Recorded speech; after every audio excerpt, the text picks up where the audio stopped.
I forgot to push the live button. I think Mr. Producer has been drinking too much eggnog behind the scenes. That's why wasn't showing up, because I kept looking for. It's like, why isn't it showing up? Why isn't it showing up? And it wasn't showing up. It was like, it's just not going to do it. So Mr. Producer is drinking the eggnog, everybody, and so we'll give him this pass, because I was kept looking at my Facebook. It's like, where is it? Where is it? So I could hurry up and change the privacy. It wasn't showing it. And the reason it wasn't showing it, because someone's drinking eggnog over there. I tell you what, in the studio. That's what. He and Miss Wilma are drinking too much eggnog. I'll have to tell Miss Wilma about this one. She's gonna love this. She's gonna love this. So, all right, let me open this up for everybody. I wish I could change that permanently, so I don't have to keep doing this over and over and over. But anyway, yeah, that's annoying, because I've changed it a million times on Facebook. For some reason, it's not. It's just showing a little lock, which means that only a few of my friends can watch it on Facebook. I've already changed the preferences a million times. But anyway, they keep doing what they're going to do. What are you going to do? Well, everybody, welcome to the presentation. Yeah, I tell you, what a Friday. What a Friday already. So I'm Bishop James Long. If you want to, a couple of things. First of all, go to the sponsors, our producers. They are kgradb.com. All right. Make sure you go to that radio, that URL, kgradb.com. Matter of fact, Christmas is right around the corner. This would be a great opportunity to buy someone a present. I mean, you can get it right now. So, which would be pretty cool, because they have shows all over. I mean, they have so many cool shows there. And this show airs there as well, plus other pretty amazing shows. So, but don't forget to put Bishop as your promo code, because if you put Bishop as your promo code, then what you're going to have is you will have 30% off your subscription, and that's always a beautiful thing. So kgradb.com, put Bishop as your promo code. Don't forget. Now, if you want to go to my website, that's pretty simple at bishopjameslong.com. All right, bishopjameslong, LONG.com. And you can go there. We do have an online store there, so you can, if you want to purchase whatever items, it's fine. bishopjameslong, LONG.com. And then finally, the church's website. The church's website is usocc.org. That's it, usocc.org. So there we go. Now Mr. Producer can go back to drinking his eggnog. And doing his wonderful. We'll have to talk to him, but we'll have to harass him about this one. We'll have to make sure we harass him. All right, everybody. Happy Friday to you guys. Happy Friday. What a busy day. It has been just what I don't know about you guys. It's usually like this before Christmas anyway. But I mean, really. Well, thank you very much, Jax. It just. So much going on. You just have to take a step back and say, okay, let's just relax a little bit and enjoy your Friday. That's what it's all about tonight. Now, but it's going to be an interesting topic because I had an interesting situation, and I'll tell you about it because this is one of the reasons why I wanted to do it. Now, this could have been a big joke, which I think it was, to be honest with you. But there was. I got something in the mail. This was, I guess, in the summertime or so. I can't remember exactly when it was.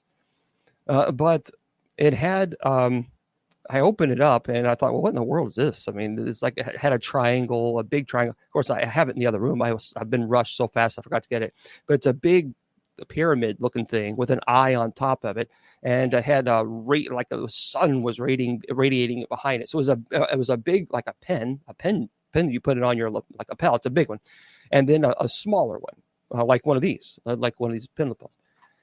And the only thing that it said, it was a card, and the only thing that it said was "wanna join," with a question mark. That was it. Now I'm like, wanna join what? What in the world? I mean, with the pyramid, with the eye, and I'm telling you, I wish I would have brought that darn thing in with me, but I like I said, I was so rushed. But well, thank you very much there, that Billy. But it was crazy. Now, of course, I talked to my sister about that, and she said, "Well, James, I mean, that's the Illuminati." It's like, come on, the Illuminati. You have to be wealthy. You have to be famous. You have to be, you have to have all this pull, and you got to be famous to join this kind of crazy cult kind of a thing. And first of all, I don't want to join the Illuminati. I don't have a desire to join the Illuminati, but I just didn't understand that. Now, personally, I think that was just someone playing games. That's what I think. But anyway, I wish I would have brought that. I can unplug everything, but if I did that, I'll mess everything up. So I just dismissed it. It's ridiculous. It's preposterous. But I did some digging on this, a little bit more about the Illuminati and what this whole group is. And I tell you what, I don't really like it, because what I've been reading about it, it doesn't seem too like a good place or a good organization to join. And you can deny, you can think, look, the Illuminati doesn't exist, and that's fine. That's your right to. I'm skeptical to a point, but I thought, you know what, I want to do some research on this and find out, is this organization even real? Did it ever exist, or is this just something that someone created on a YouTube video or TikTok video to get likes? And well, you might be surprised. And of course, for those of you celebrating Christmas, of course, this is Christmas weekend. So I certainly want to welcome you all and say thank you for being here, and wherever you are. And if you're having family joining you, hopefully they're enjoying this as well. So it is. So Renzo said it is, sir. Okay.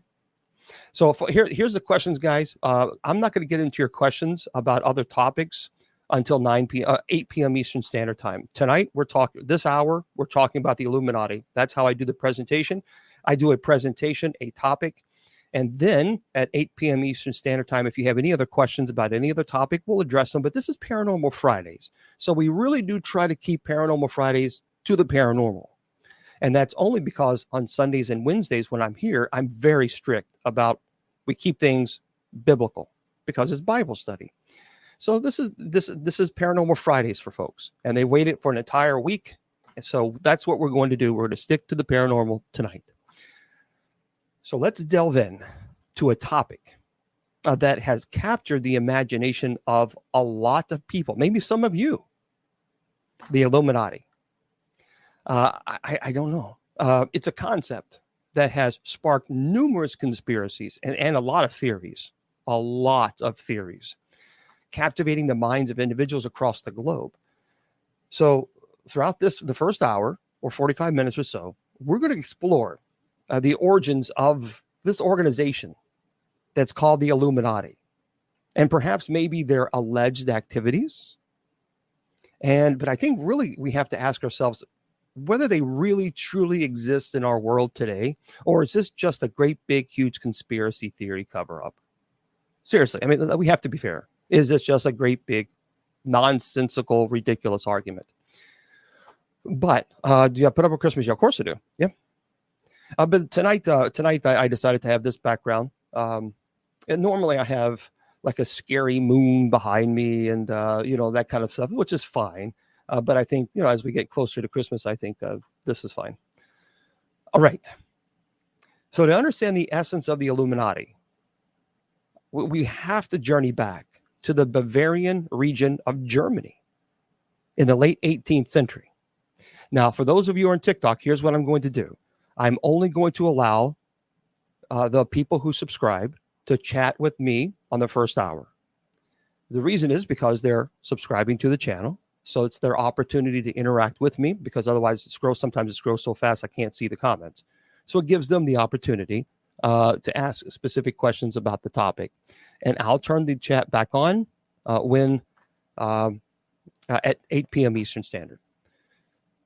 All right. So we're going to go back to the Bavarian region of Germany in the 18th century. So believe it or not, the Illuminati was established on May 1st, 1776 by Adam Weishaupt, I believe. It's the Order of the Illuminati, aimed to promote enlightenment and rationality in a society clouded by ignorance and superstition. So Adam Weishaupt's vision sought to create a secret society that would challenge oppressive systems within church and government, advocating for personal freedom and education. So far, it sounds like a great organization. I don't have a problem with that, because there was, look, let's face it, I'm not trying to be nasty, I'm not trying to be mean, I'm not trying to be disrespectful, but the church certainly at times was very oppressive. I mean, very oppressive. And I don't have an issue, and even the government, I don't have a problem with advocating for personal freedom and education. I'm all for it. So, okay, so far, historically, okay, thumbs up. Now, the origins of the Illuminati can be traced back to the 18th century, like I said, in Bavaria. It's a region of present-day Germany, and the group was Bavarian. Obviously, it was founded on May 1st, 1776. He was a professor. Adam Weishaupt was actually a professor. He was a Bavarian professor. So Weishaupt was a professor of law and theology at the university there, and he was heavily influenced by the Enlightenment movement, which emphasized reason, rationality, and the pursuit of knowledge. See, I can get behind something like that. So how did we get from that, how it was created and what it was created for, to what we have today? See, this is why I don't understand. This is why I wanted to do this presentation, because so many people talk about the Illuminati, but yet they don't know much about the history of it. So this was the whole point of that. This was created was for emphasis, reason, rationality, and pursuit of knowledge. This man, you understand, Professor Weishaupt was not a conspiracy theorist at all. He was a very logical, analytical human being who thought that we had the right to rationalize issues or topics and discuss them and use logic. Beautiful. Well, Weishaupt believed that society was dominated by irrationality and superstition. I agree. And so what he did, he created a secret society that would work to bring about a new world order based on reason and freedom. So, I mean, when you hear that, when you hear from this, it's like, okay. Now, with the vision in mind, the professor founded the order of the Illuminati. Now, by the way, the name Illuminati is derived from the Latin word illuminatus, which means enlightenment. And Weishaupt saw his society as a beacon of light that would bring enlightenment to the world. So the Illuminati, see, this is a superstition. I'm not a superstition guy. I'm not a superstitious guy. So if I see a black cat running across the road in front of my car, it's a black cat running across my car. That's what I see. Walking underneath a ladder, it's not going to give me bad luck. It's probably not the smartest thing to do, especially if someone's on the ladder. But rationally, that's what I think. That is exactly how I approach demonic cases too. See, I don't immediately run to, oh, it's a demon. Someone, stubbed their toe. It's a demon. The demon stubbed the toe. We have forgotten how to think in this society, and to me, that's terrible. We have forgotten to analyze, how to think, how to be critical thinkers. And we just so many people go on social media and that's where they get their news, and they don't analyze things. They don't listen. It's the same thing for the Nephilim. I've talked about this many, many times, and I know this has nothing really to do with Illuminati, but just indulge me for a moment.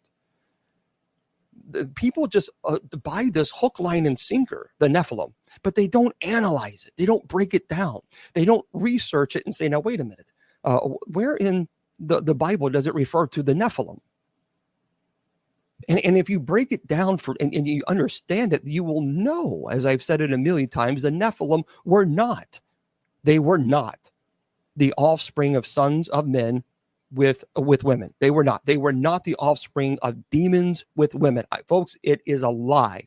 It is a lie to sell documentaries. It is a lie to sell movies. It is a lie to sell books. It is a lie. And the reason is because through analytical thinking, based on the Illuminati's original purpose of creation, was to analyze. Because as I've said a million times, Genesis 6, chapter 4 says, the Nephilim existed before and after the sons of God had relations with women. So therefore, the Nephilim could not have been the offspring of demons and women. See, this is what I'm thinking. We've forgotten to think. And furthermore, if you look at the Septuagint, you know in the Greek translation, Nephilim, if you just do some digging, it means fierce warriors. It does not mean giants. It does not mean, again, this is all to create sensationalism. So when I approach a case, I analyze it and I break it down bits by bits by bits.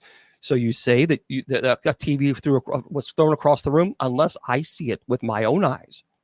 I'm sorry. I understand that you may think it happened, but I won't confirm it. And I won't. Because if I did, every person who came to me and says they're possessed, I'm thinking they're possessed. And it's simply not true. It's simply not true. So thinking to me is very attractive. I enjoy a person who is able to analyze. I have friends that are atheists, and we have discussions all the time. And I love them dearly. I don't agree with them, but I love them dearly, and I really am impressed with their analytical questions and their thinking and discussion that they have with me. It's not an attack. We don't attack one another, because that's ad hominem. Once you attack a person, you're clearly showing you obviously have no ability or capabilities of intellectual thought. I mean, when you start attacking the person and not the issue, then that's pretty much, you've lost the battle. You've lost the conversation. But they're able to hold their own analytically. And I love it. So the Illuminati was structured as a secret society with hierarchical organization. So members of the Illuminati were divided into several degrees, thank you very much, or levels, each with its own responsibilities and knowledge. So the highest degree was reserved for the inner circle, and which it consisted of influential individuals who aimed to exert their influence in different spheres of society. They were people who were wealthy. They were obviously people who maybe have been politicians. They have maybe people who were seen as someone as a celebrity, if you will, in that time, and that's fine. And they use that for the sole purpose of influencing society. We have that today. Now, while the exact activities and goals of the Illuminati are still debated by historians, it is believed that they sought to undermine the power and influence of religious institutions, the monarchies, and the aristocrats. I mean, the aristocrats. I mean, look, let's face it. We're not being mean, but there were some oppressive demands and commands of these establishments when the Illuminati was created. And when you have institutions that are powerful, that begin to control and tell you how to think, when to think, why to think, but not how to analyze what they're teaching you. But no, you can't do that. You just listen. You have to listen to what we tell you. Well, that's a problem with me. So for this professor, what he did, he envisioned a society free from oppression, where individuals would be able to exercise their reason and critical thinking without fear of persecution. So if you thought, okay, you're telling me that Jesus existed. Okay, well, what are the historical proofs? What's the historical documentation? See, if you had said certain things like this in certain periods of time, you were immediately killed or thrown in prison. So you have to understand from a different cultural perspective, even to question the church or even to question God, that could have been either one, a death sentence, or two, at minimum, thrown in prison. So when you have an oppressive society where one organization is oppressing a group from analytical thought, that's automatically going to create tension, and it certainly is going to create a need for organizations. So, and for those of you who are giving gifts to the ministry, thank you for that. I sincerely appreciate that. And for those of you subscribing, thank you for that as well. And I'll open up the chat on TikTok at 8 p.m. Eastern Standard Time. Now, the Illuminati faced significant resistance from the ruling authorities. See, in 1784, now remember, as I just mentioned, this organization was created in 1776. Okay. So it was starting to get its word out because it was created in 1776. But in 1784, there were some real problems with the ruling authorities. So in 1784, the Bavarian government became aware of the society's existence and then perceived it as a threat to the established order. Monarchies, the church, and the law, the government. And in their response, they actually outlawed the Illuminati, and they launched a crackdown, which led to disbandment to the group. That was it. Disbandment to the group. It was done. This is why it's important. Yes, I can sit here and sensationalize and talk about celebrities all day long and the Illuminati, but you don't really learn anything. This is why, for me, I love history. And hopefully you're learning a little bit more about the Illuminati, and you'll learn a lot more in just a second. Now, despite its relatively short existence, the Illuminati left a lasting impact on history. The society's ideas influenced various subsequent revolutionary movements. Did you know the Illuminati's ideas were actually influenced the French Revolution? And yeah, conspiracy theories about its continued existence and influence have persisted even to this day. So, hello, everybody. So over time, here's what the Illuminati became entangled in a web of rumors and speculation. Many have actually accused them of controlling world events, manipulating governments, establishing a new world order. And these claims, however, are largely based on conspiracy theories that lack really substantial evidence.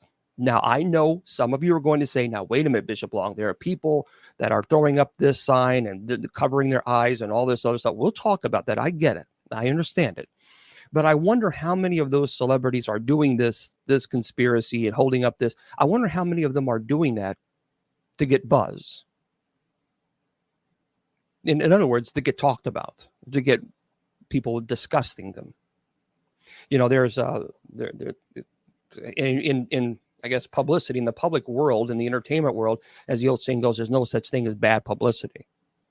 So a lot of these celebrities will do these things for the sole purpose that they know that people are going to immediately run to social media, start typing it up, and then get that free press. Now, while it's true that certain influential figures have held immense power, attributing all global events to a single entity, it becomes a complicated task. See, the alleged activities of the Illuminati, it range from secretive, sinister plots to more benign theories. I think it's important to note that the actual existence of the Illuminati is widely debated. And many of these claims are, some people say, look, they're just conspiracy theories with little to no evidence to support them. However, I did some digging, and I'm going to outline some of the notable allegations that are made against this group. And here are some of the things. There's one argument that these allegations that the Illuminati has the desire for global domination. Now, one of the most common beliefs is that the Illuminati seeks to establish a new world order with a global government controlling all aspects of society. Proponents of this theory often believe that the group manipulates world events, economies, governments to further their agenda. Now, I don't know about the Illuminati, but I can certainly buy certain aspects of that. Yeah. Here's what I mean. It's fascinating to me. I'm just going to say this, and I'm not implying that they're members of the Illuminati or the New World Order. So let me just make that clear. But I just find it rather peculiar that someone can go into the Senate or become a congressperson, and they're not multimillionaires, and they get a salary of $150,000 a year. And that's a great salary. I mean, look, that's nothing to sneeze at.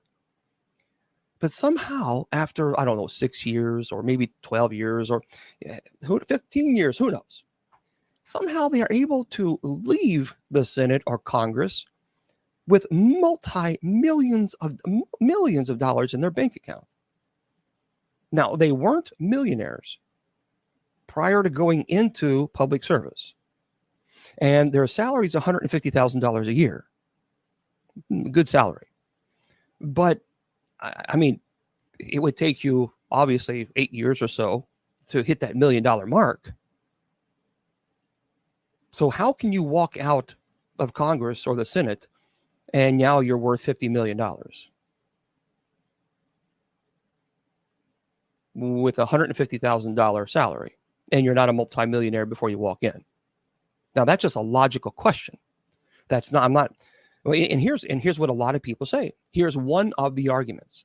One of the arguments is there is a lot of money to be made during war.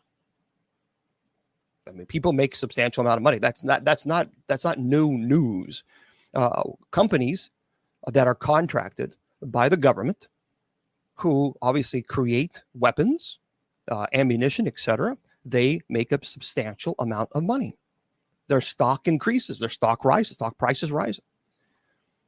There's a lot of people who believe that individuals who know the inside, that we're going to go to war here, go to war where, they know what company to invest in. That could explain, in fact, how someone could walk in and not be a multimillionaire and then leave after 10 years or so, and now they're worth $50 million. Now, it's an ugly thing, but that's reality. And that's reality. They say there is an allegation to control the entertainment industry. Some claim that the Illuminati infiltrates the entertainment industry, including music, movies, and other forms of media, in order to spread subliminal messages and control the masses. This I can agree with.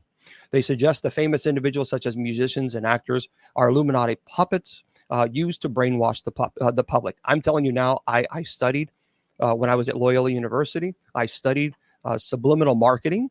And companies actually hire psychologists to incorporate subliminal messages or products into their either movies or commercials, whatever it might be.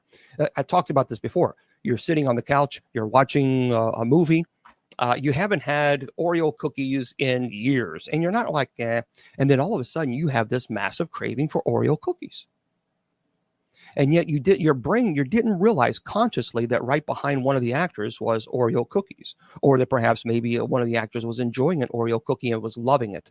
But the subliminal messages are usually messages that are not bam right in your face. They're usually behind the scene. Your mind, your eyes can pick it up, but your brain actually tells you which is important information and what is not, but it still throws in your subconscious mind. So subliminal messages is not something new. That's been done for many years. There are things I could show you about subliminal messages that would absolutely blow your mind. Maybe one day we'll do a presentation on that. That are in Disney movies, that are in cartoons, that are in commercials, and some of them are really disturbing. So I definitely believe there's no question there's something going on there. Matter of fact, that one idiot, that guy, it's that satanic. I can't ever remember his name.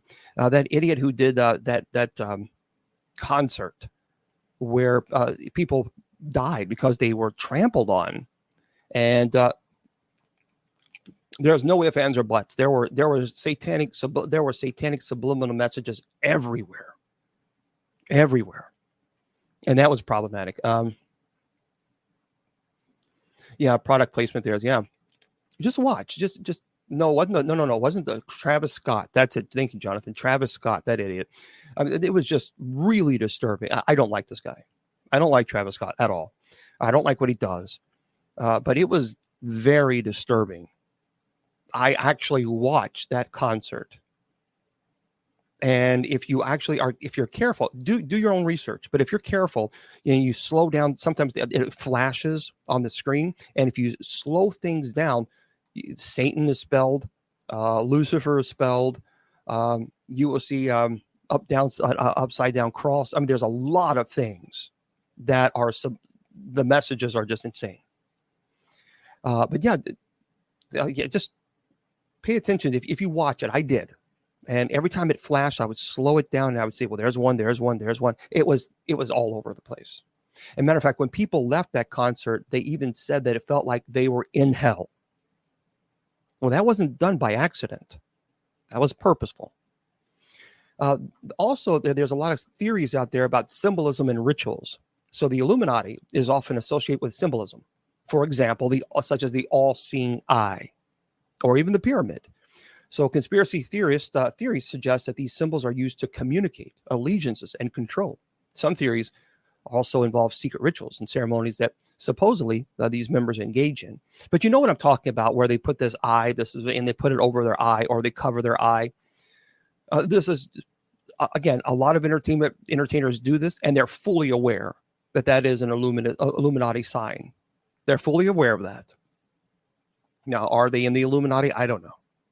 But they certainly create a buzz. They certainly create the chatter. As I mentioned, the manipulation of world events. So again, allegedly, the Illuminati is responsible for orchestrating major historical events such as wars, economic crisis, all further, to further their own goals. There is some conspiracy theorists. They say the Illuminati controls global financial institutions. And I don't want to say conspiracy theorists because it almost labels them, because I think there's some pretty solid argument that there's something going on behind the scenes. I can buy that. Like central banks, multinational corporations to manipulate global economies. And we see this now. I mean, globalization and dominance in especially large companies happens today. And I think that's wrong, because then they have a monopoly, a complete monopoly. So and that eliminates competition. So I think it's important to reiterate that these claims, again, they're speculative, but many people are absolutely convinced they exist and this happens. So the question that people ask is, what about today? I'm curious. Let's do this. If someone on TikTok, could you please do me a favor and pose a question? Do you believe the Illuminati exist today? And I'm just curious about what the poll would say. And for those of you on Facebook, YouTube, and Twitter, and KGRADB Radio, just put yes or no. Do you believe the Illuminati actually exist today? Now, we'll talk about what they do, but I'm just curious about how many of you actually believe that they do. So, okay, Angela says yes, and hopefully we'll be able to do a poll there on TikTok. Jonathan says yes. Okay, Laura on TikTok says yes. Monsar say yep. Okay, Kimberly says yes. Wow. Abby, that's all confusing. So there's quite a few of you already saying yes. Okay, Candy is saying yes. Judy Ann says yes. Wow, this is interesting. Whiskey Patriot says absolutely.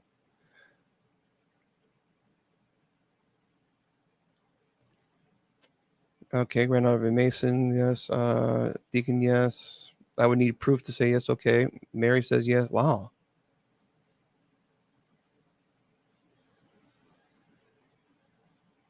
So there's quite a few of you that's saying absolutely you believe this.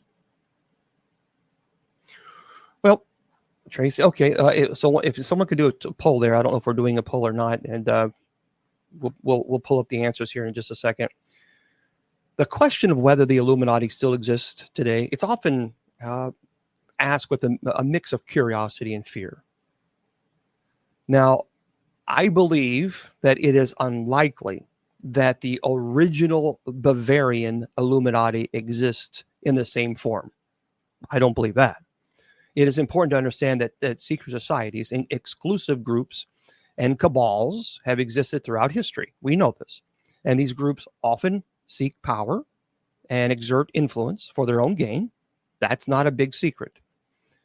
These groups often, again, I think the term Illuminati may be used as a more, perhaps even as a metaphor for covert organizations rather than a literal continuation of Professor Weishaupt's original vision. I don't think his original vision of the Illuminati still exists. That I don't believe. Now, the existence of the Illuminati today is a topic of much debate. While there are some people who absolutely suggest that they exist and continues to exert influence over world events, the problem is we don't have the concrete evidence, and I guess we wouldn't because it's a secret society. The Illuminati, as an actual historical secret society, okay. So, okay, good. So we have 6 votes. So 83% on TikTok says yes. And almost 17% said no. Oh. Okay. Now, it was officially disbanded, as I mentioned, in the 18th century. It was created in 1776 in Bavaria. The group faced suppression. There was just too much oppression, and they were afraid. And since then, there have been various groups and individuals who claim to be descendants or ancestors of the original Illuminati and continue its actual mission. Some people believe that the Illuminati infiltrated power institutions. A lot of people believe they infiltrated governments and corporations. Now, and of course, the main people refer to that as a New World Order. But I think we have to approach that with skepticism because there's not a whole lot of proof that we have showing it. Now, we know that historically they existed, but there is no credible evidence right now that shows that they exist in the way that we understand it or think that they do. I don't believe that it exists as it used to for its original intent. I think you have to approach the Illuminati and their alleged presence today with caution. See, conspiracy theorists can have a detrimental impact on society, often leading to distrust and even division. And it's healthy to question authority and seek the truth, but we got to do it responsibly. And conspiracy theories have always been part of human history, and some of them are fun. But with the advent of the internet and social media, they both gain popularity and influence. And there are some conspiracy theories may seem harmless and even entertaining, and that's fine.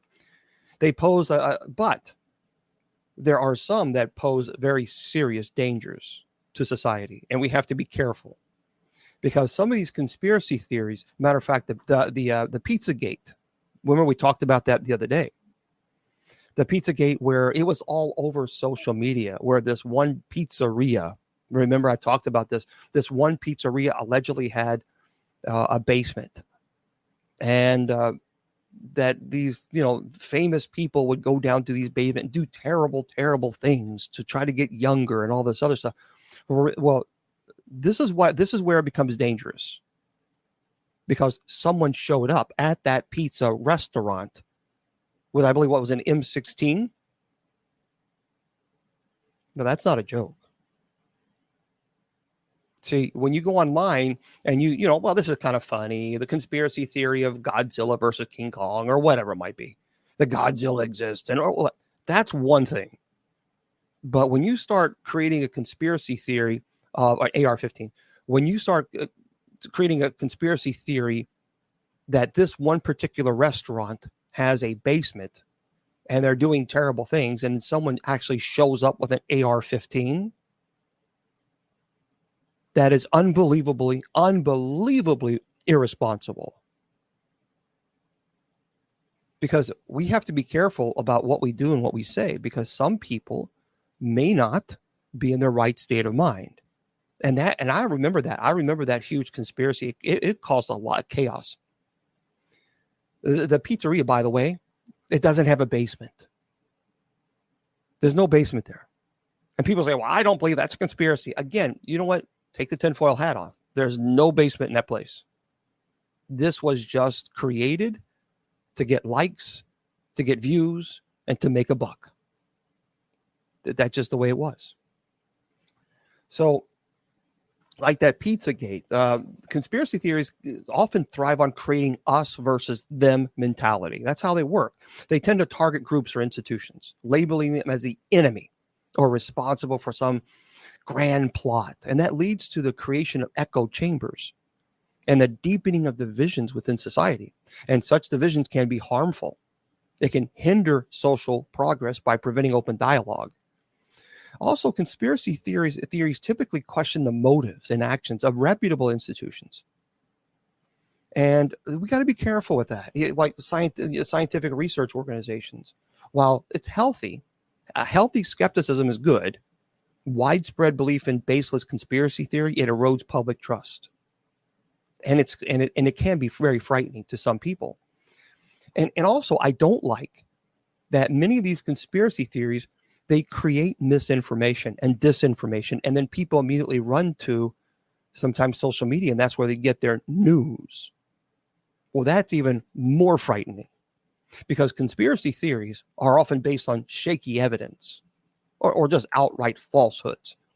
And they can spread quickly through social media platforms, and that can lead to proliferation and misinformation and disinformation, where someone shows up with a weapon at a restaurant.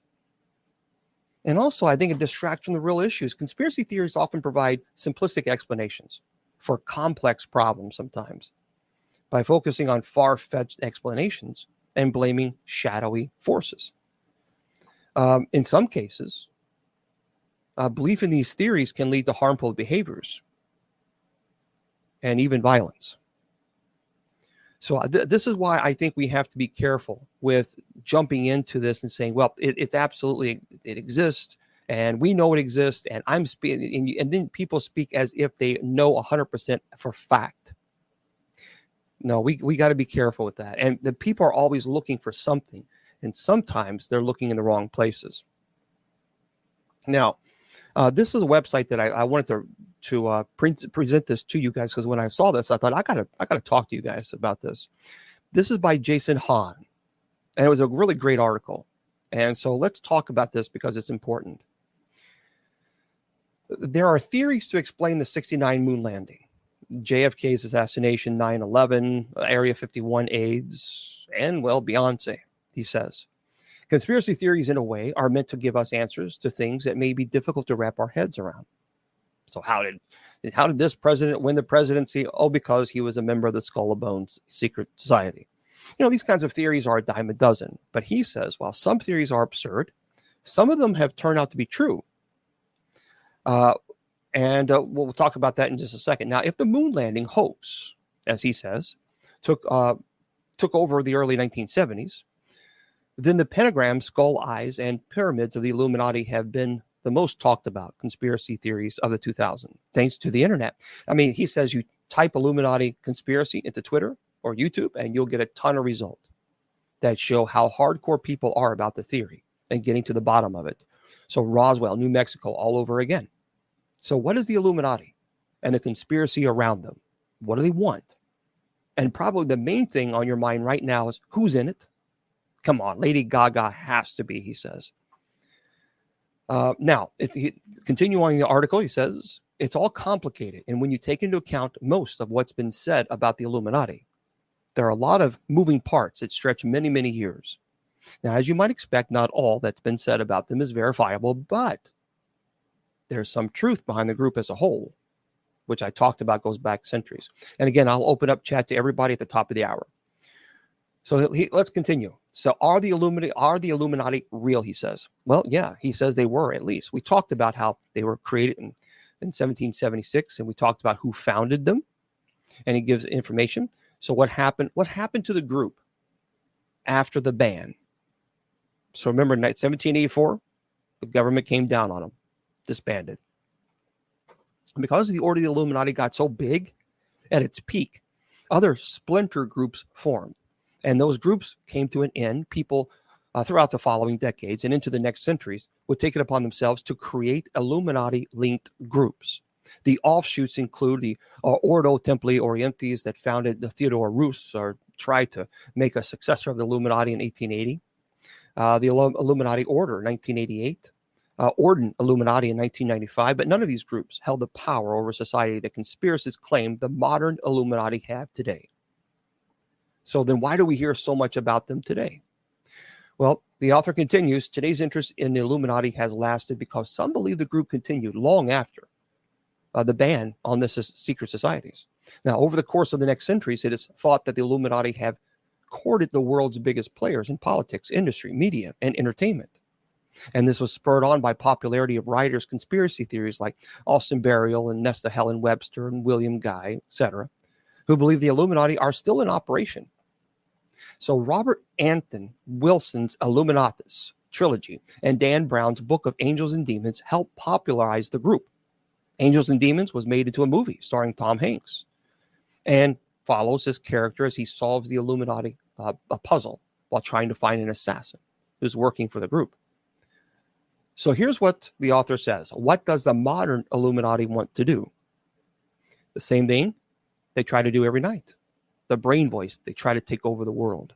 But seriously, that's it. It's like Weishaupt's original plan, but on steroids. According to theorists, the Illuminati have been conspiring to establish a new world order that would set up a single government to control the planet.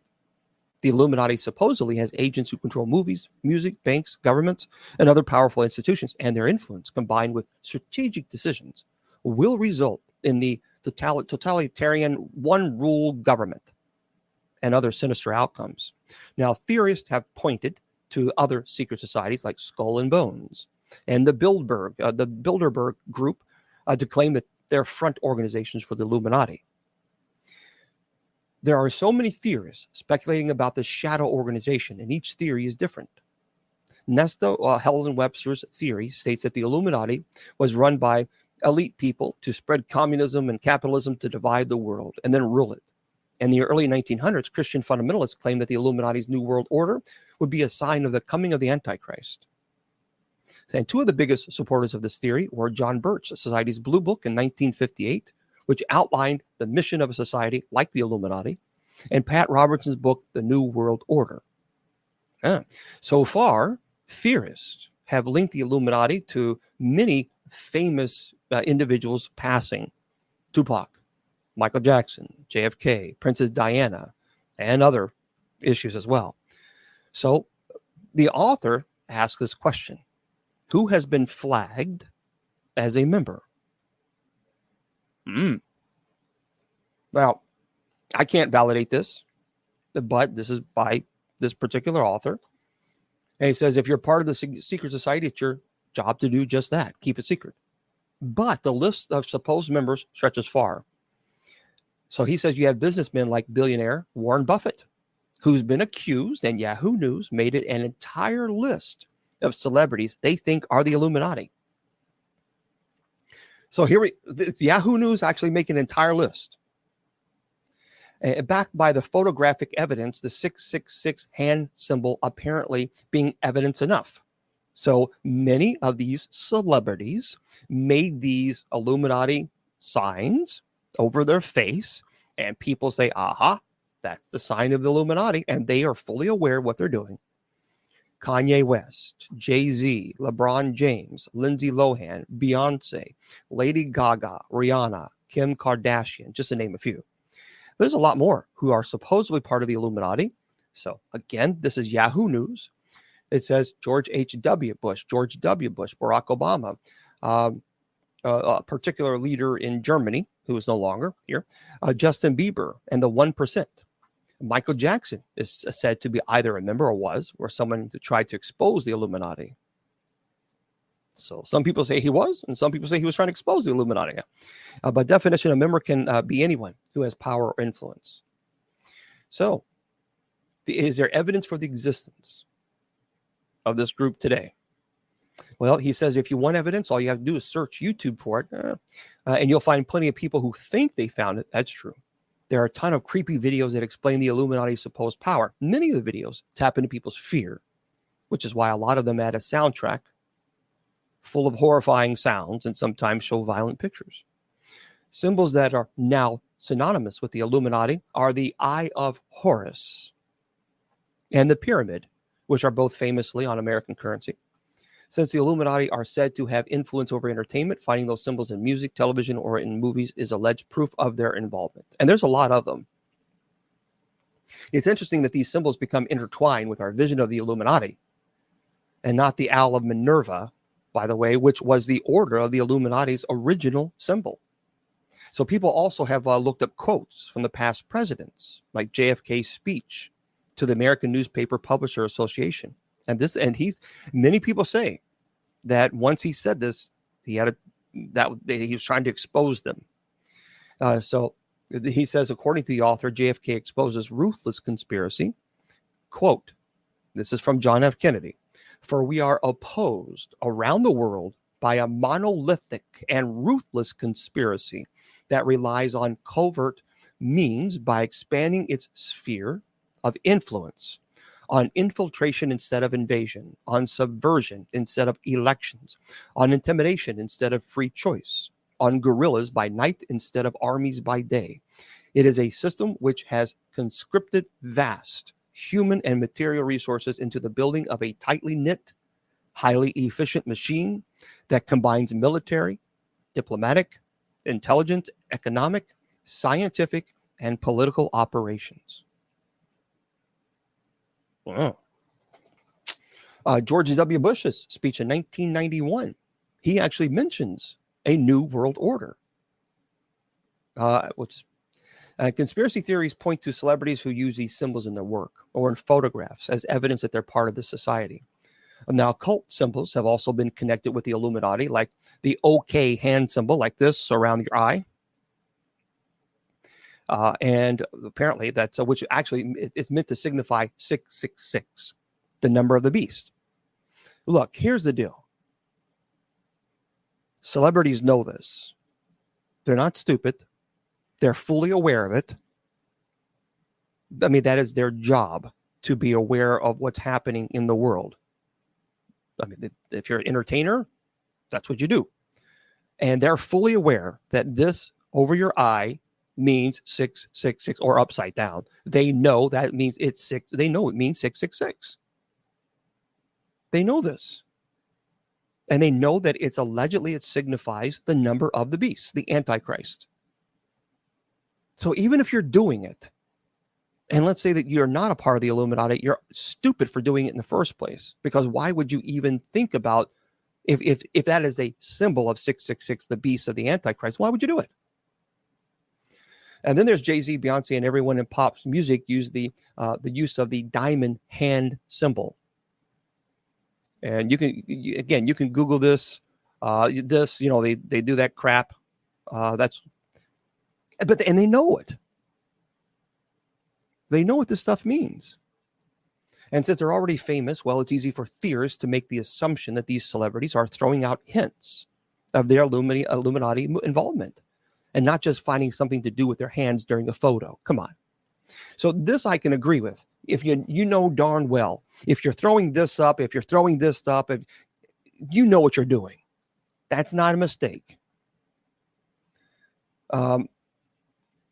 So we got to talk about the arguments against its existence. And this is according to the author. He says proof when it comes to disproving the existence of a modern godlike Illuminati comes from the lack of hard evidence for its even existence.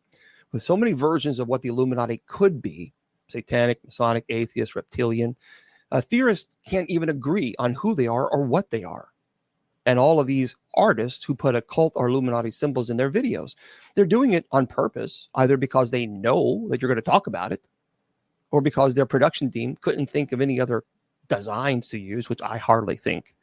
If this organization wanted to rule the world in secret, they're doing a pretty bad job. First rule of Fight Club, you don't talk about Fight Club. Each and every one of these celebrities would have been kicked out, he says, by now, for blatantly flaunting their membership. And so all those YouTube videos and websites exposing the Illuminati would likely have been mysteriously erased by now if the group had completely control over things like the internet. And going back to the purpose of conspiracy theories in general, they're meant to make sense of the impossible.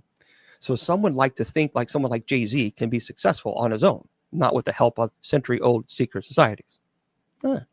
If there are Illuminati, he says, conspiracy theories probably aren't going to be very happy when they see how much power the group doesn't have. And if they do exist, they may be completely different than what the conspiracy theories have cooked up. Secret societies have been around for ages, but for one with the power to influence world events and shape history to its will, well, I don't know. How many people believe that the Illuminati are real, he says? Well, here's a pretty cool poll. According to a 2013 poll by Public Policy Polling, to be fair, it's a Democratic-leaning polling firm, 23% of voters believe that there is a secretive group with a globalist agenda that's conspiring to eventually rule the world through an authoritarian world government. That seems pretty low to me. I think there's a lot more people who believe that, So do these exist? Well, he says we simply don't know. That's up to you to believe that they do. But in the end, the jury is still out. All right, so let's get into some of your comments, because I would really love to know what do you think. I've opened the comments up to everybody now on TikTok, and thank you for being here. By the way, I appreciate all of you guys being here and spending your Friday with us. Thank you for that, and hopefully we're bringing some form of entertainment to you. And by the way, we're not leaving. I have plenty of time left. I will be here tomorrow night with Miss Wilma. So from 8 to 8:30, we just goof off. We have a good time, tell jokes.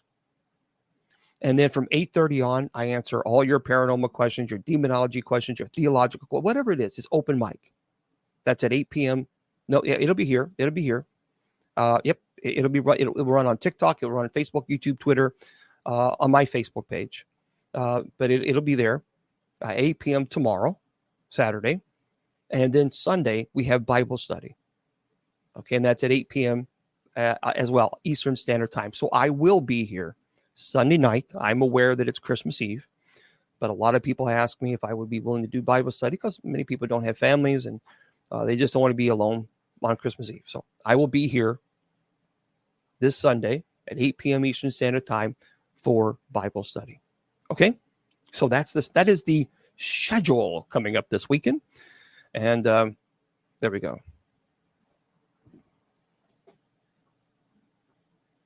Yeah, there's a lot of people who are not a fan of Pope Francis, but I don't know.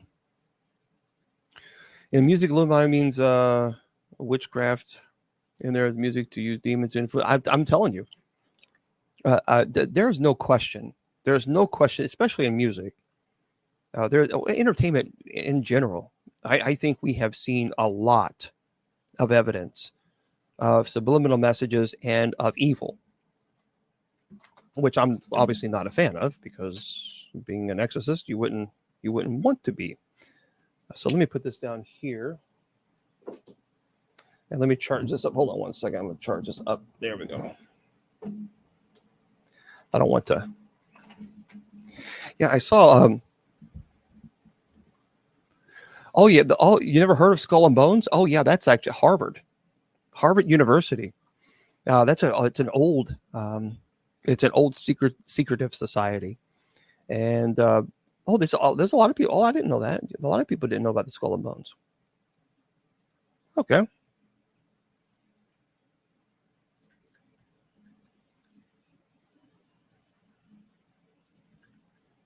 Yep. The Nephilim thing. Yeah, I will in just a second. The Skull and Bones. Well, actually, no, Robert. Actually, no. The last pope. It's not Pope Francis. The alleged proclamation, if you will, is supposed to be a pope whose name is Peter the Roman, and he is supposed to be the last pope. I believe that's by one of the Nostradamus or another. But Peter the Roman. What's interesting is there is a Peter who is obviously Roman Catholic, and he is a cardinal. So that could be pretty interesting. But yeah, it's Peter the Roman. But Skull and Bones, for those of you who don't know, Yeah, the Skull and Bones it actually it still exists today. It's a secret society. It was founded in 1832 at Yale. I'm sorry, I said Harvard. It's at Yale University. It's known officially as the Order of Skull and Bones. With much of its activities and membership, it remains very secretive. But here's a little bit of history about this. It was founded in 1832 by William Russell, and I believe some guy named something Taft. I forgot his first name. There was a few other folks who did it, and it was one of the oldest and the most mysterious secret societies in the United States. Now, Skull and Bones is exclusive to Yale, Yale University seniors only, and each year 15 new members known as Bonesmen are selected from the junior class. And so prominent families and influential individuals, including politicians, business leaders, academics, have been a part of the secretive group. So the rituals of the Skull and Bones is known for its secretive rituals and initiation ceremonies. The ceremonies are said to involve elaborate symbols, secret chants, and the identification of new members with unique nicknames. Now, the society has its own building on Yale's campus called the Tomb, Tomb. And you can look this up. This does exist. This windowless structure serves as the gathering place for members, and where they hold meetings, they engage in various activities. The interior of the tomb is said to be filled with bones, skulls, and other macabre decorations. Many influential individuals have been members of the Skull and Bones. And for example, members of George H.W. Bush, George W. Bush, William Howard Taft, even support Supreme Court justices, business tycoons. So, these have been around for quite some time, and we just simply don't know, obviously, all the details. But they actually do exist.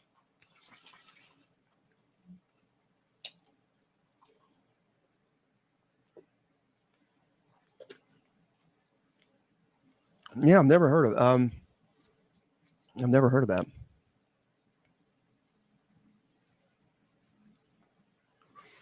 I don't really get a whole I don't get a whole lot of belief into some of these. I mean, it's famous psychic predictions, and I'm just not a big fan of some of the things because it some of them are so vague.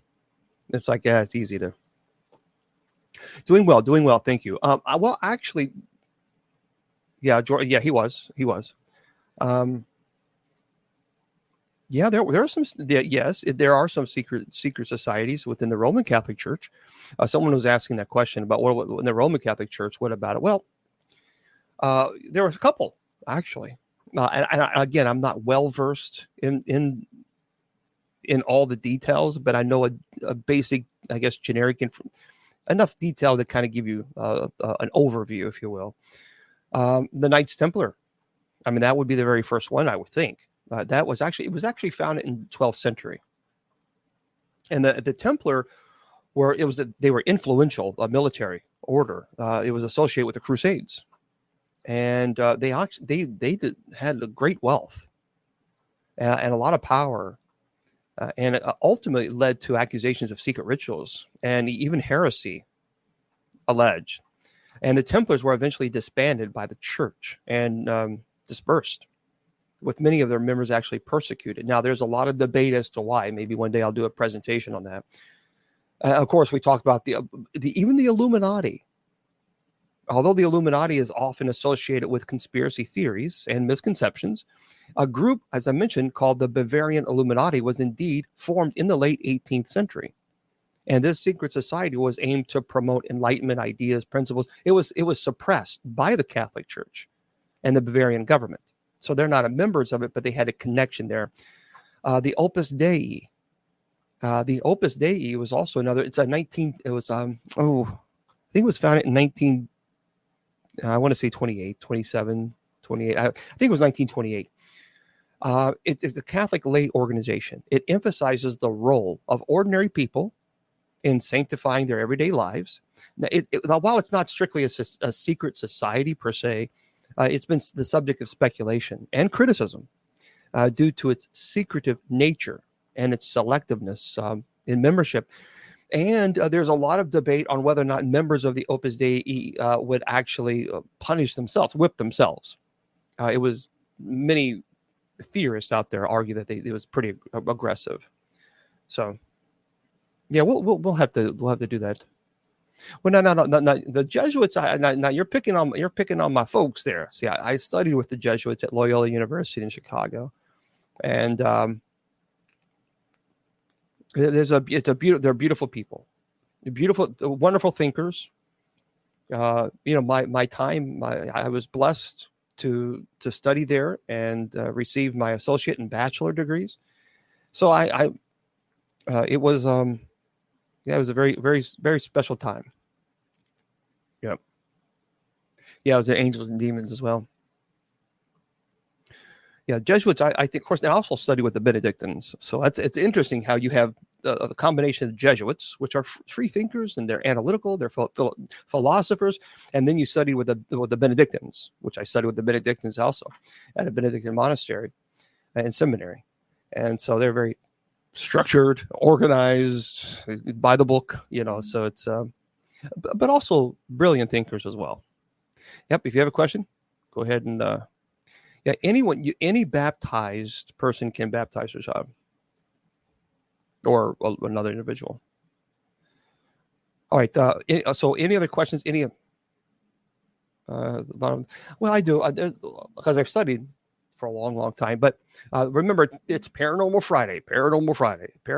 Tomorrow, if you have a theological question, I'll be happy to answer. If you have a question that's really on your mind and you want me to answer it, I will. But to be fair to the people who wait an entire week, I try to keep everything on the paranormal related on Fridays.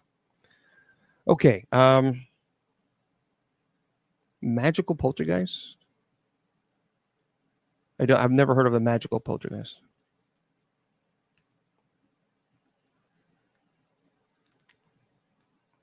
Well, actually, that's a good question. Everyone talks a lot about demons. What experience do you have with angels? Well, actually, we during the litany of saints, we call upon the angels to help us in certain during the rite, whether it be if I pray the minor rite of exorcism, the solemn rite of exorcism. So. Yeah, but I agree with you. I think we're living in a society where everything is demons. We elevate demons so high, and we reduce angels. We reduce gods to the point of almost subservient to demons. I don't quite understand. It's quite troubling. Okay, my allergies are killing me. Oh, good, excellent. By the way. I had this is an interesting article. Speaking of conspiracy theories, I thought I'd present this to you and see what you guys think. There's a lot of conspiracy theories out there. Just wanted to let you know. What did you want me to let me know? Because there's a lot of it's kind of going fast. So what did you want to let me know?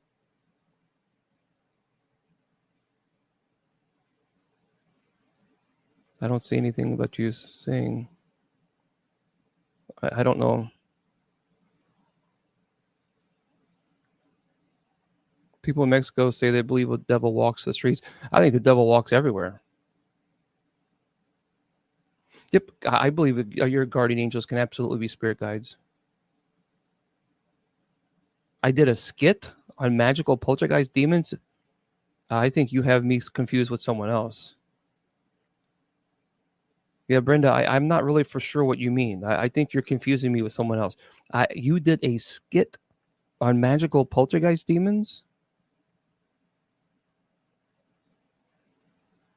I have no idea what you're referring to. You'll have to explain. Well, have I ever seen an angel? I mean, I've never seen an angel that is actually described in Scripture. It was on your TikTok. Not a skit. I did a duet. On poltergeist. Well, poltergeist actually, it's not magical. Poltergeist is energy.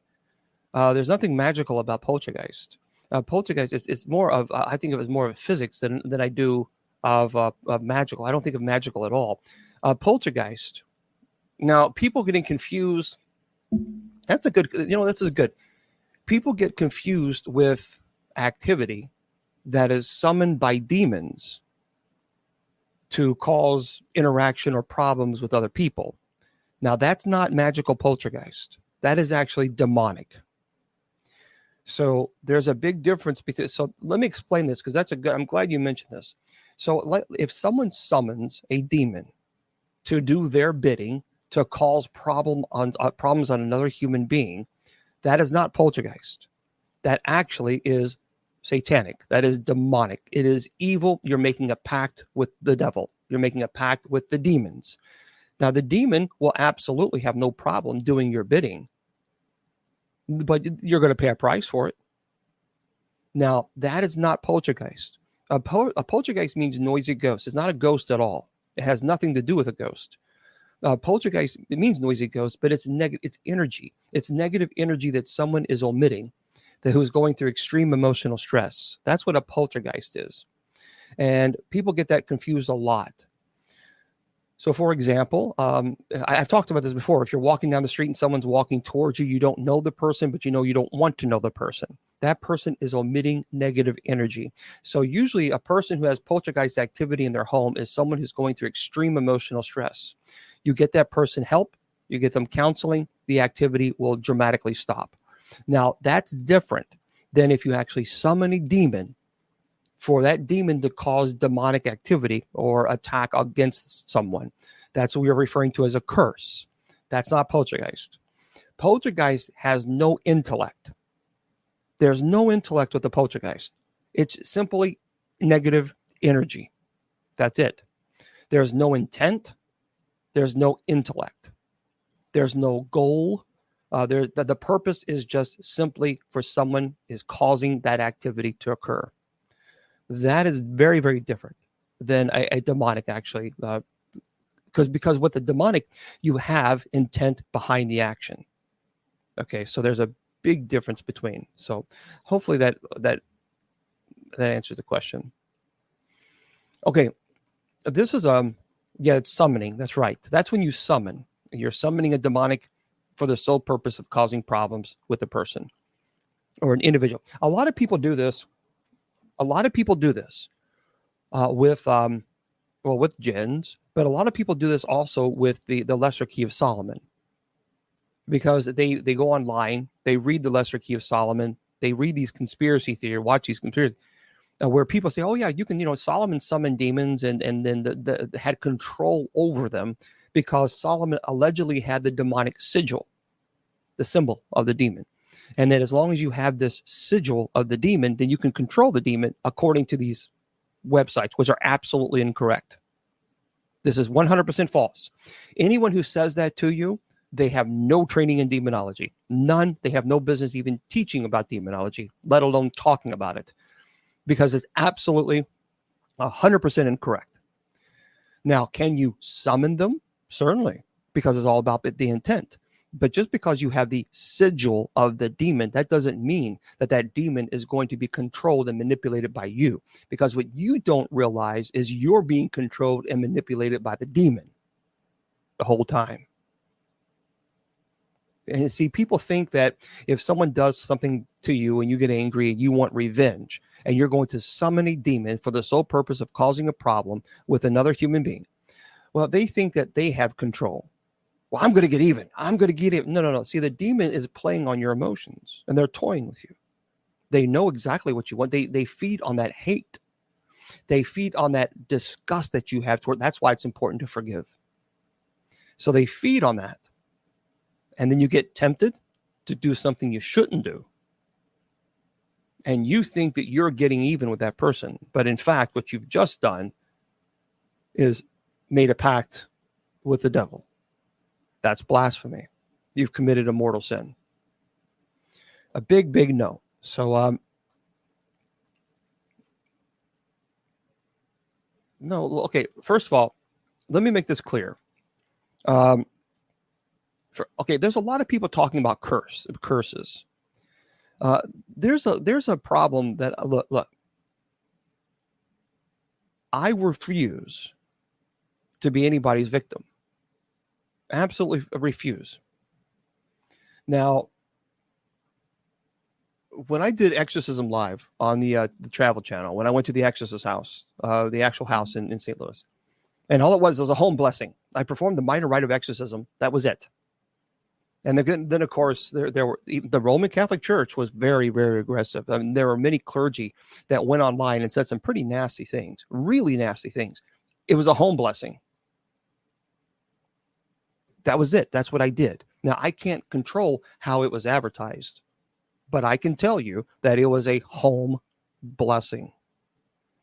And some of the things that they said were really bad, really nasty.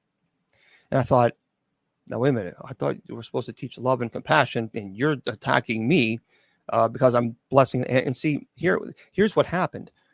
When they contacted me, I couldn't divulge this information, but the wife was pregnant with a child, and she did not want to bring that child into that house without having the house blessed. So I said, okay, well, fine. I'll bless the home. I don't care. That's no big deal. I mean, sure, I'll go bless the home. I had no idea that it would be so aggressive and nasty. It's a home blessing. But yet, Father Amorth performed an exorcism on someone on 2020. An actual exorcism on someone. And they filmed it and they aired it. That's okay. But when Bishop Long goes and performs a home blessing, oh, that's the worst thing in the world. You see the hypocrisy of it. And so what happened is, because they were doing this and because it got so big, we were in the trailer, and then you got kind of go down the road a little bit, down the hill to the house, and the police had to show up because they were satanic people. And don't tell me that Satanists don't worship Satan. That's a big fat lie. That's absolutely incorrect. There were Satanists there who were self-proclaimed Satanists, and they were calling upon Satan and Lucifer, and same thing, and every other demon. They were putting my name. They were writing my name on the ground and putting curses and all this other stuff, summoning these demons to attack me. They were doing this live. Wow, and this was a live presentation. This was a live show, so they were up on the hill, death to Bishop Long and all this other stupid stuff. And I just thought to myself, you people are so lost. And I refuse to allow their pathetic, shameful, whatever act of nonsense. I refuse to allow them to have any control over my life. So I just simply said, no, I reject any curse that you place on me. In the name of Jesus Christ, I command that those curses be returned to the person who placed them in the first place, because you have ownership of it, not me. So they didn't work, because I did not allow that to have any control over me. So that's what happened.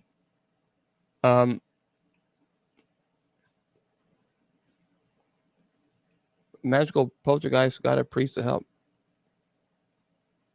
Okay, here's the deal. No. Let me make this clear. You can't come to me and ask me to help somebody. That's not how it works. That's not how it works. That person who's going through it must contact me and ask me to help. I'm not going to show up in someone's house. I'm here to help. I'm super bishop. No, that person has to contact me and say, hey, Bishop Long, can you help us? If that person doesn't do that, I can't go to their home and say, move aside, I'm here. I'm going to do the super blessing. It doesn't work that way. That's a real fast way to get arrested. So if anybody wants help, they have to contact me. And yeah, Brenda, I get it. Brenda, and it's upsetting when you want them to get help more than that person. That's what makes it really frustrating. But there are so many people who tell me, oh, Bishop Long, I know somebody who knows somebody who knows somebody who needs help. Well, what do you want me to do about it? I can't look in the crystal ball and figure out what their address is and just show up and I'm super bishop. I'm here to help. They got to contact. That's how it works. They have to reach out to me and say, I need help.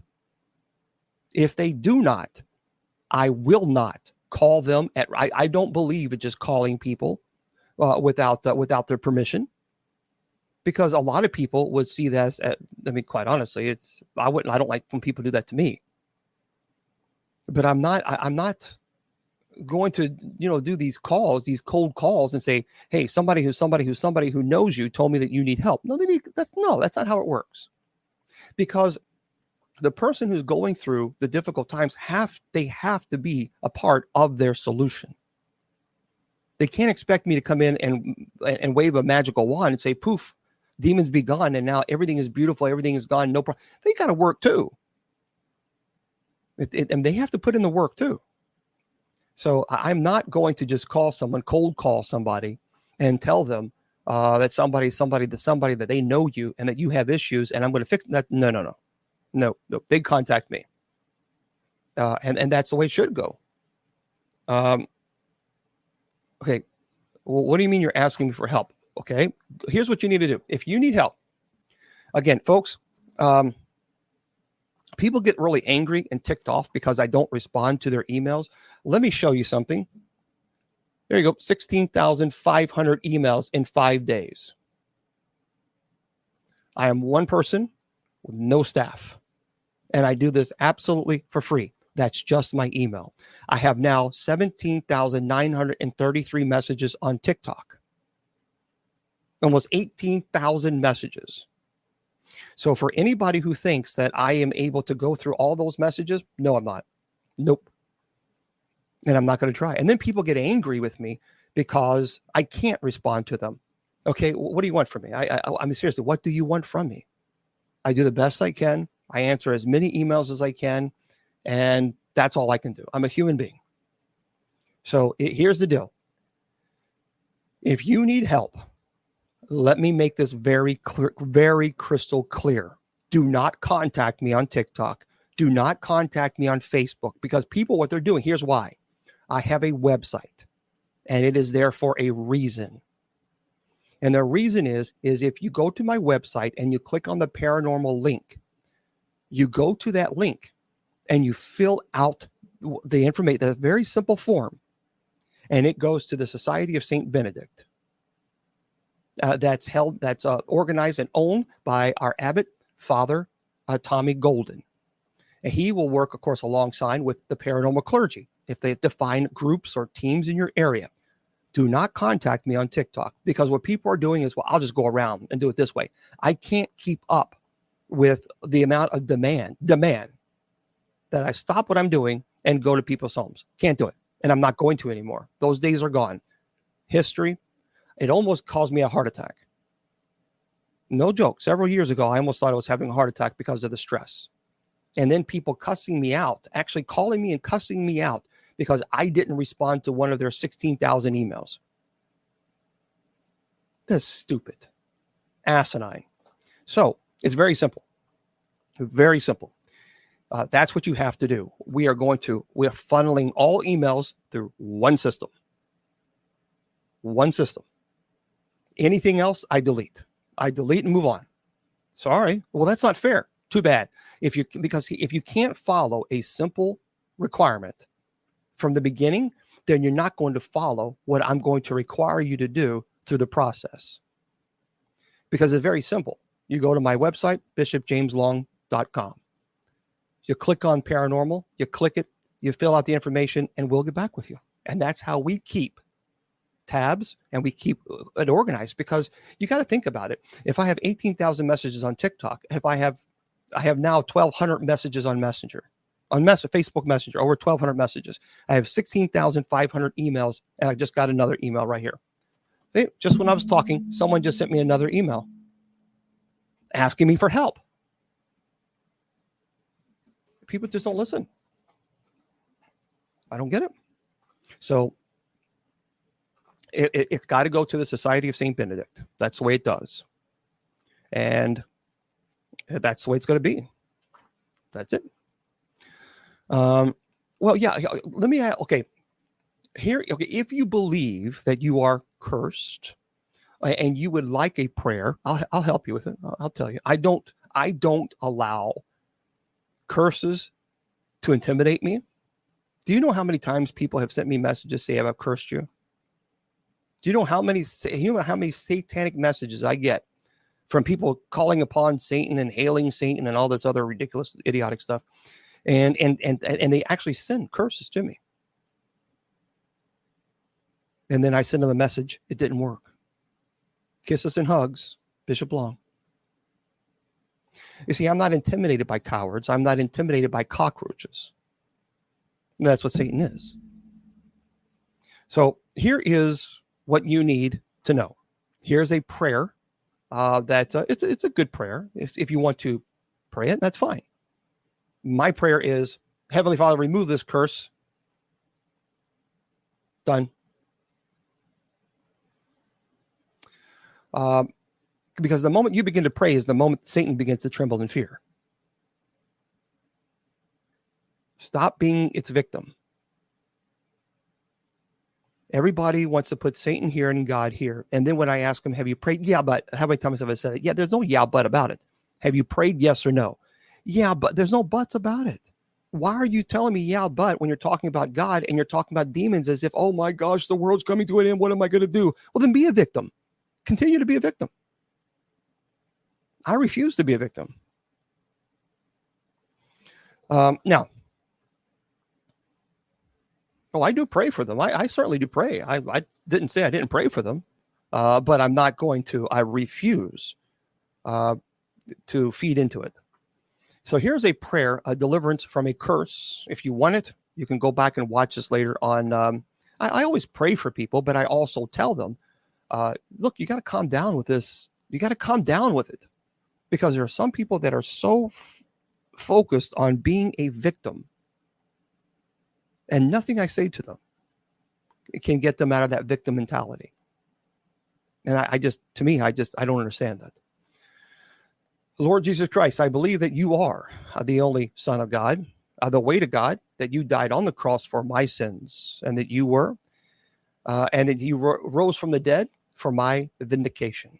I lay down all my rebellion and all my sin, and I submit to you as my Savior and Lord.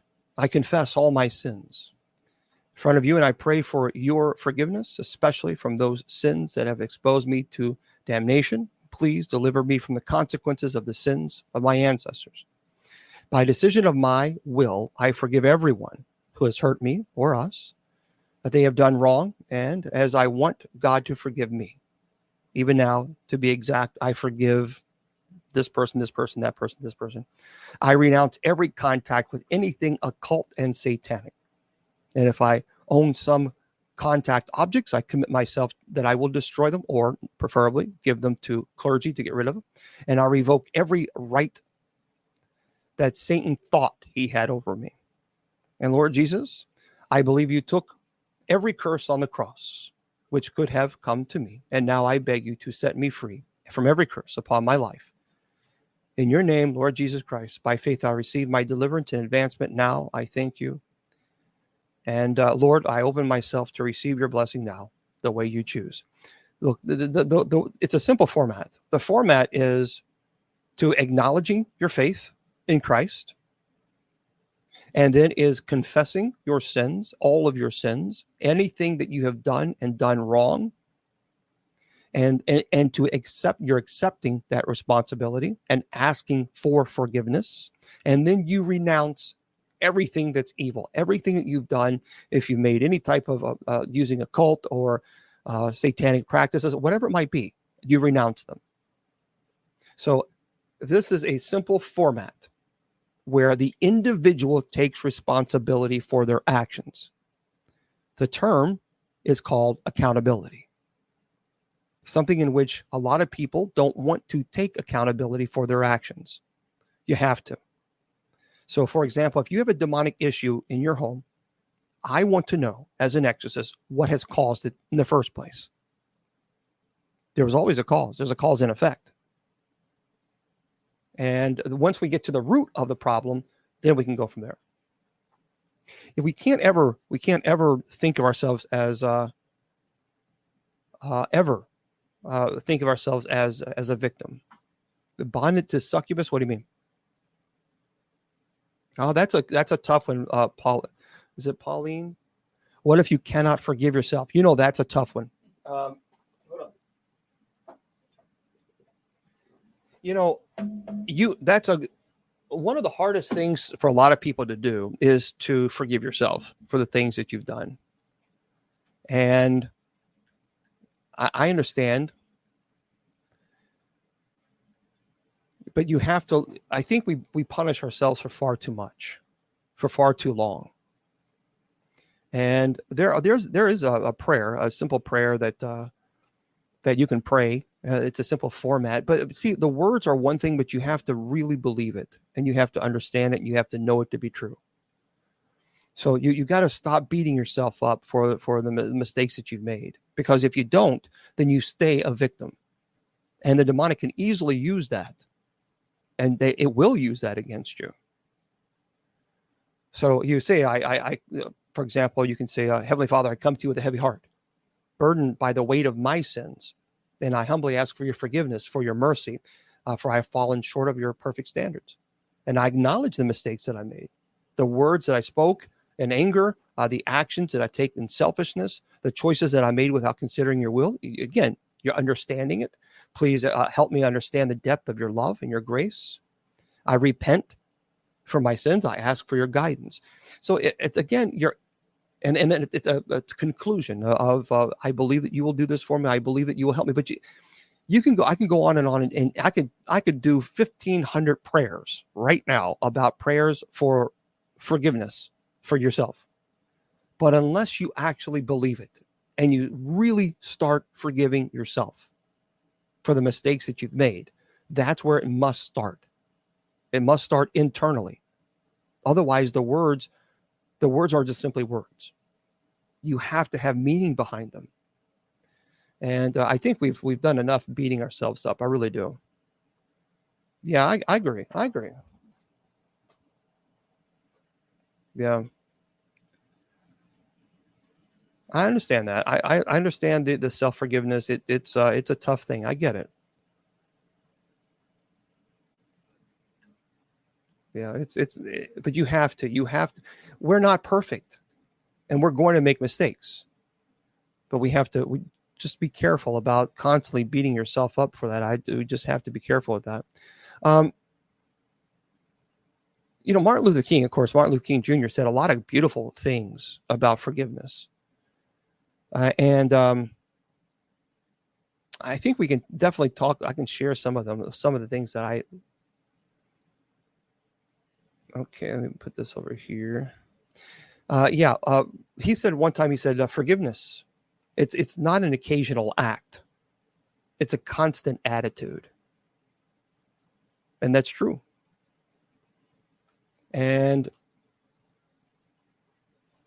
the greatest gift you can give yourself is forgiveness. And Maya Angelou said that, and that's powerful. Andrew Kitching said, "Forgive yourself for not knowing better at the time. Forgive yourself for giving away your power. Forgive yourself for past behaviors. Forgive yourself for the survival patterns and traits you picked up while enduring trauma. Forgive yourself for being who you needed to be." You just have to be careful about constantly beating yourself up, and you just have to be.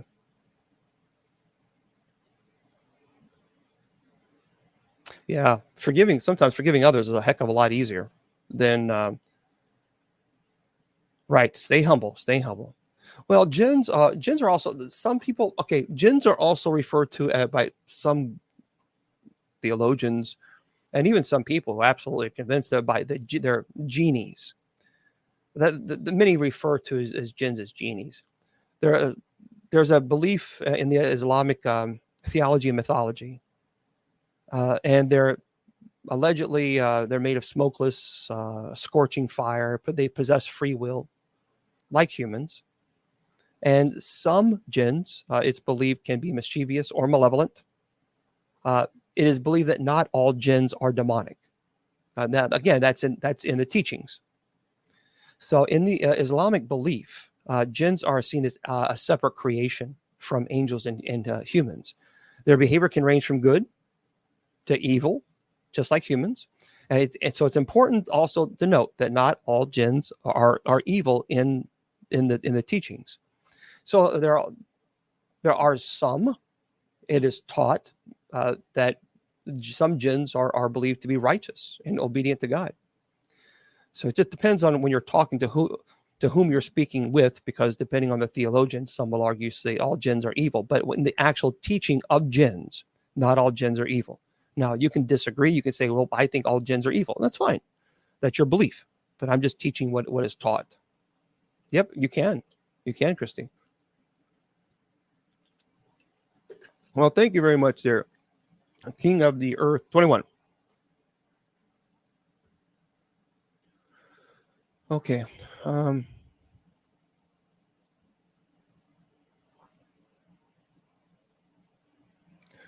do you determine what kind of entity someone has encountered? What do you mean? Well, I mean, through investigation, we can.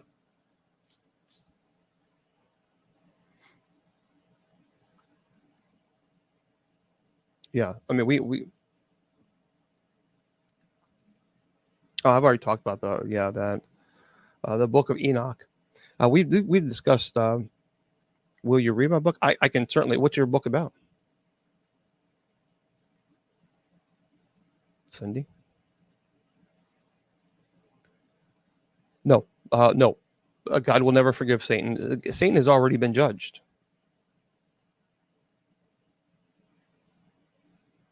Christian fiction. Oh, well, that could be interesting. Yeah, I'll read it. I mean, I don't know how you can send it to me. The Book of Raziel.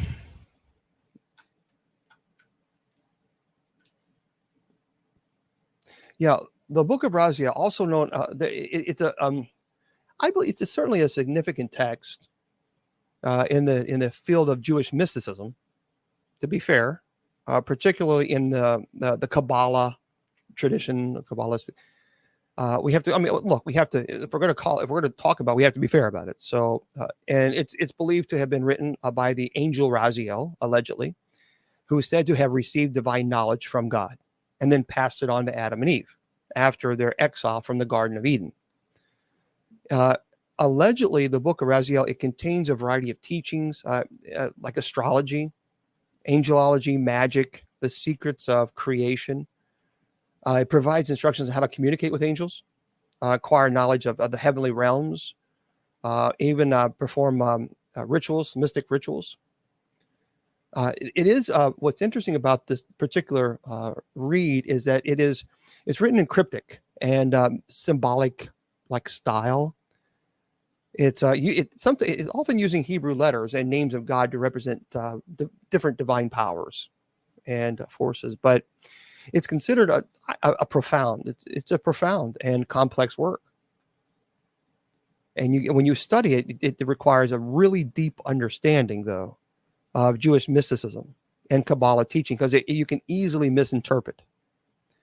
And now, the book, for those of you who don't know, it's not included in the canonical Jewish scripture.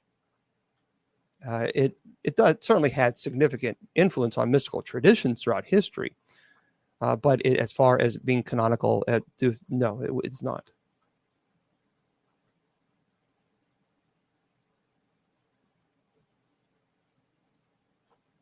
No. Again, I think I read it. I'm familiar with it, but I would disagree with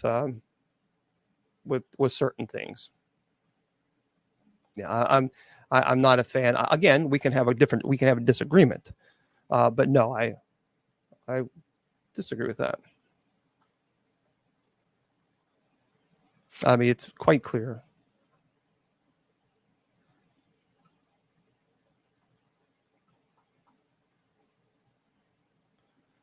So Robert says, many people ask, what would I do if I encountered a demon while investigating? I simply tell them, since it's rare, first I would try to determine if it's fucking demon. Then I would still try to make contact, get evidence, like any other entity, because in my heart, they can't harm me. Well, see, here's the problem. Here's the problem here's the issue there, Robert, with the logic. The word that you used was problematic. So the point is, many people ask, what would I do if I encounter a demon while investigating? I simply tell them, since it's rare, first I would try to determine if it is in fact a demon. That's through investigation. Then you say, then I would still try to make contact. Okay, you have to understand, I'm going to make this very clear because I have to. But then you say, but because of my heart, they can't harm me. That's not true. See, here's the deal. The moment you go into a location that's known to have demonic activity, and the very moment you say, is there anyone here? Can you do something? Can you push me? Can you touch me? Can you use my energy to communicate? Can you whatever? You have given an invitation to the demonic to communicate with you. That very invitation is all it needs for an attachment. And not only do an attachment, but then you go home. Now you have infestation, possibly possession, or oppression, and possibly rare possession. But you cannot have it both ways. If you go to that location and the moment you say, is there anyone here? Can you do something? Can you push me? Can you touch me? As soon as you do that, the invitation has been given. And that's where it's real important to find out when you have a demonic infestation, that's why I always find out what happened. Where was this invitation? What happened? And a lot of people, it sometimes takes forever to figure out, but it's like, scripture, test the fruit. That's right. But Jesus said to learn the scripture, test the fruit. And I agree. There's nothing wrong with learning about these writings. However, you have to be really careful about some of these writings because they can trip you up. And many of them are very Gnostic. I am not. I am a firm believer that Gnosticism is heretical. I am not a fan of Gnosticism at all. As a matter of fact, we just did a presentation on Gnosticism and the belief of the Gnostic belief in Christ. So to me, it's absolutely, from a Christian perspective, it is 100% heretical. And so I just simply do not, Arianism, dualism, adoptionism, I could go on. So I'm not a fan of that at all. A millennia ago, there's been a lot of folks that I met. I can't remember.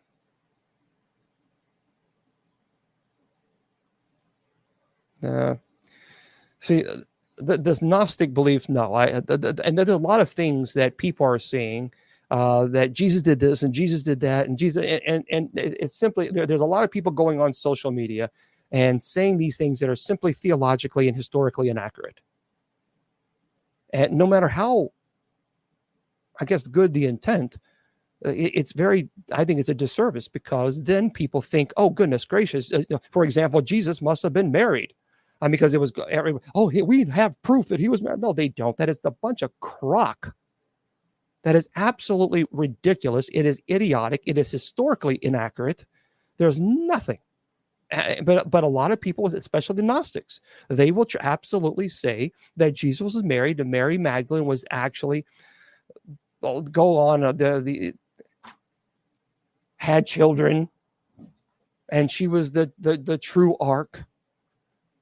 It's so stupid. It's just dumb. It really is. It's theologically and historically so inaccurate. And I think it's purposely misleading to diminish the divinity of Christ. Well, I know it is. That's the goal.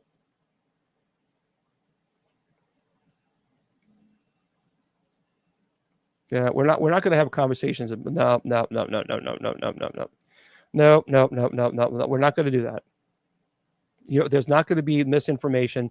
I'm sorry. No, you are incorrect. Muhammad was not one of the individuals. So please do not come in here and spreading misinformation. I'm not going to allow it. Don't do it.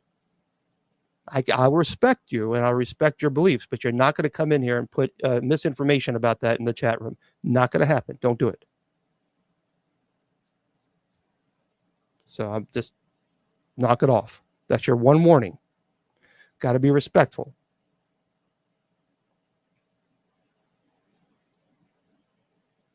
Yeah, you're right. They're an archangel. They're not a part of the Trinity. That's correct.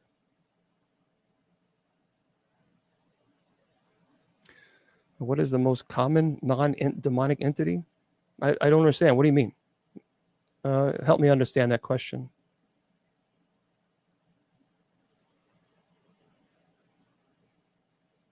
What is the most common non-demonic entity?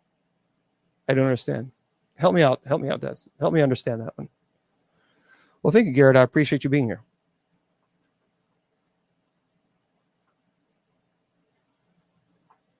Oh, I see. Okay, so if you're investigating and the entity is not a demon, what could it be? Okay, that's fair. Well, here's the deal. I have not found, from my experience as an investigator, I've been in, 35 years ago was the first time that I actually investigated a location, Waverly Hills. And I've investigated a lot of locations through the years. I have not found that every single case is demonic. It's just simply not true. It's not true. And if you ask any seasoned investigator, paranormal investigator, they'll tell you the same thing. They'll tell you, because it's true, because we're the ones actually investigating. We're not behind the keyboard espousing what we personally believe. We're actually there investigating. So I will, I got to tell you, who was a king of the earth 21? What was he saying? Yeah, someone was quoting Deuteronomy. He says the passage was mistranslated. Oh, good for you, king of the earth. So I have not found that they're all demonic. Now, we can debate as what they are. Are they human spirits? We simply don't know. Well, residual energy is actually not, there's nothing intellectual about residual energy at all. As a matter of fact, it's believed that the residual energy, the energy just keeps playing over and over and it's recycled, but there's no intellect. So they have no ability. There's nothing there for them to know that you exist or they exist. It's just energy that repeats itself. That's different than intelligent. So intelligent haunting is, for example, if you have a device, and can you make this happen? And it does it. Or EVPs, or it interacts with you. That is so different than residual. So for me, we just simply don't know. And it's an interesting when you're investigating and there is intelligent response, but the activity is not violent at all. And you have your body is not telling you, run away. This is not good. So for an investigator perspective, it's kind of, well, some people say purgatory. You just won TikTok. I just won TikTok. Woohoo! I own TikTok. Someone says. We don't know. It's an interesting debate. Oh yeah, that's right. Silly videos parent. Yeah, you're right. You can absolutely, thank you, Mr. Producer. You know if it's demonic. There is no ifs, ands, or buts about it. You know if it is demonic. There's no guessing. Don't go anywhere, TikTok. Hang on. For those of you on Spreaker, I'm going to say goodnight to you guys. We're wrapping up the show. My goodness, it goes by too fast. I want to remind everybody that I'll be here tomorrow. I will be here tomorrow at 8 p.m. Eastern Standard Time.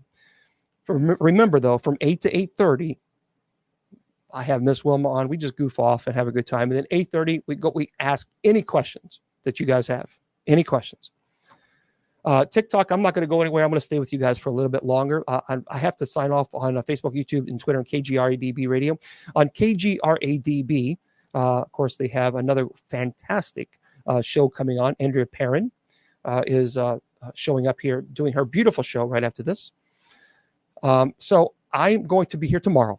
Don't forget, 8 p.m. Eastern. Remember, Facebook, YouTube, and Twitter, and TikTok, your value does not decrease based on someone's inability or refusal to see your worth. Remember, you're priceless. Don't let anybody tell you or convince you otherwise. So Facebook, YouTube, Twitter, KGRADB Radio. I'll see you guys tomorrow night. The Sacred Division has been brought to you by Bishop Long's online paranormal course. Learn demonology, angelology, paranormal studies, and genealogy. It's 100% online, and you learn at your own pace. please go to www.bishopjameslong.com and click on the Paranormal Course link.